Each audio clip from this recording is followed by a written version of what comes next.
Hi, I'm Michael Moynihan for the Daily Beast, and we are here at the Toyota Solutions Studio at the 4th Annual Women in the World Conference, Lincoln Center in New York. And right now, my guest, Campbell Brown. Hi. How are Hi. you? Sorry. We're doing it old forgot school. how to use the hand You're going to mic. have to rap and beatbox later, too. This is reminding me of my first job in Topeka, Kansas right now, but go ahead. Well, I can introduce you as somebody who had a job in Topeka, Kansas. Yes. Former NBC and CNN. And now we see your byline everywhere, writing op-eds and muckraking and doing all these things. But today, just an hour ago, I think, you hosted a panel called Latina Power. Yes. Tell us a little bit about this panel. What happened? People can watch it, but give the précis. It's just, I think it's something that sort of hit a lot of people in the face during this past presidential election, the power and force of the Latino community in this country, as if you didn't already realize. I mean, it's interesting. These are the two issues that came out and were dominant during the campaign. Immigration will be dominant in the future too, and women's issues. I mean, you had a argument coming from the Obama administration that there was a war on women. This became, these legitimate rape comments and the rest of it. I mean, it strikes me that 10 years ago we thought foreign policy was the only thing we'd ever be talking about after 9/11. Do you think these issues will be sort of front and center in 2016? Immigration, women's issues. Well, it looks as though, who knows what will happen, but we may be very close on immigration. Yes.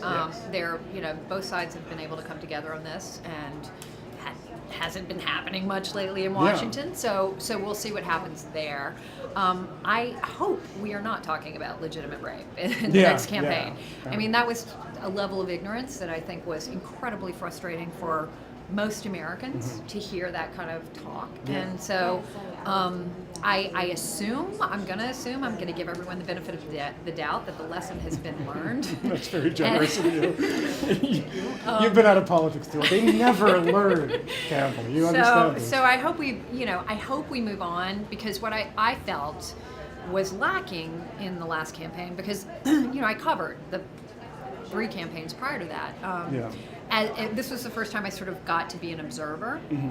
And I think my frustration watching was that, you sort of heard this argument from Mitt Romney, well, all we have to do is get rid of President Obama. If we get rid of President Obama, the world will be great again. And then what you heard from President Obama, I also didn't think was very inspiring, which was, those Republicans, they just want to protect rich people, and they want to, keep women down and take away your freedom and take away your birth control, which isn't true, and kill social programs. I mean, it was such a, and that was the debate we were having at a moment when it felt like the country, coming out of the financial crisis and trying to work its way out of this recession, was not just at sort of a plateau moment where we have to recover from the recession, but actually that the country was more at a transformational moment where our economy has changed.